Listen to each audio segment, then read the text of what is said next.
থাকবে যে এখানে যারা আছেন তারা অবশ্যই ব্রেস্ট ক্যান্সার নিয়ে ওইভাবে প্রজেক্ট করবেন যাতে মানুষ একেবারে প্রান্তিক মানুষগুলো পর্যন্ত পৌঁছে যায় যে তাদের আসলে কি করা উচিত এইটার ব্যাপারে।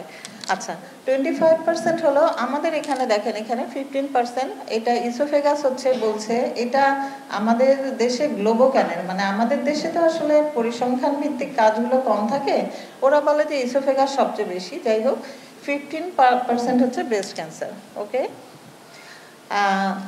পার 1 লাখে 15.2%। ওকে, এখন তার মানে আমরা বুঝতে পারছি, অনেকে বলে 13,000-13,000-এর মধ্যে 7,000 মারা যান, এই পরিসংখ্যানটা আসলে চেঞ্জ হতে থাকে। কিন্তু বাইরের দেশে যেমন এফেক্টেড বেশি বাট মর্টালিটি কম।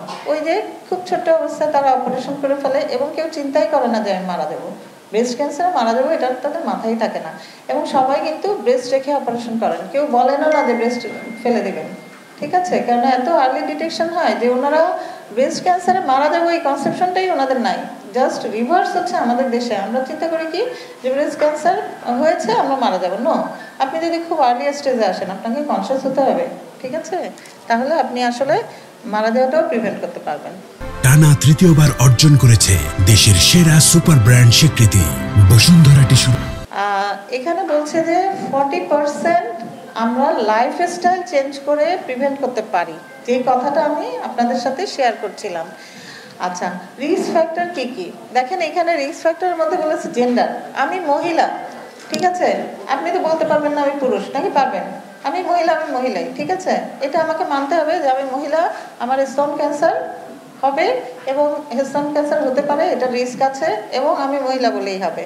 এই জিনিসটা মাথার মধ্যে রাখতে হবে। ওকে, বয়স, যত বেশি বয়স হয় তত বেশি ব্রেস্ট ক্যান্সার হয়।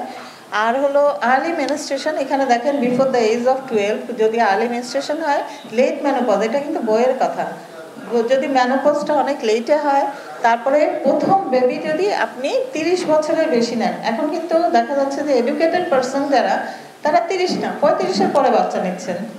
তার মানে আপনি কিন্তু রিস্কের মধ্যে ঢুকে গেলেন যে আপনি বাচ্চাটা অনেক দেরি করে নিচ্ছেন।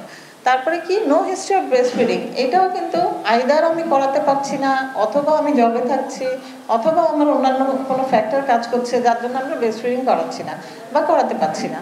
যদি না করান, this is one of the risk factor. Having a close relative with breast cancer, এটা নিয়ে আমরা আপনাদেরকে বলেছি যে যদি আপনার রিলেটিভস আইদার প্যাটার্নাল আর ম্যাটার্নাল সাইডে যদি কেউ থাকে, ফিজিক্যালি যদি কেউ ইনঅ্যাক্টিভ থাকে, কেউ ওভারওয়েট হয়, কেউ হরমোন রিপ্লেসমেন্ট থেরাপি, আমাদের দেশে হরমোন রিপ্লেসমেন্ট থেরাপি নেওয়াটার হার খুবই কম। তার বদলে যেটা আছে সেটা হচ্ছে ওসিপি, লম্বা টাইম খাওয়া, কিছু না বুঝে ওসিপি 10 বছর বা তারও বেশি সময় ধরে আমরা খেতে থাকি।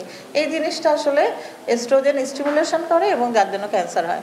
আচ্ছা, আর পসিবল রিস্ক ফ্যাক্টরের মধ্যে বলেছে কি যে খুব কম ভেজিটেবল খাওয়া, খুব কম ফ্রুট খাওয়া, অ্যালকোহল, আমাদের দেশে অ্যালকোহলিজম কম, কিন্তু at the same time smoking কিন্তু লোয়ার লেভেলে আছে। এখন আমরা ইয়াং মেয়েদের মধ্যে দেখছি যে তারা যে কোনো কারণে হোক স্মোকিং করছে। This is also a dangerous factor. Never breast feeding, কখনোই ব্রেস্ট ফিডিং করার নাই, কোনো চাইল্ড নাই।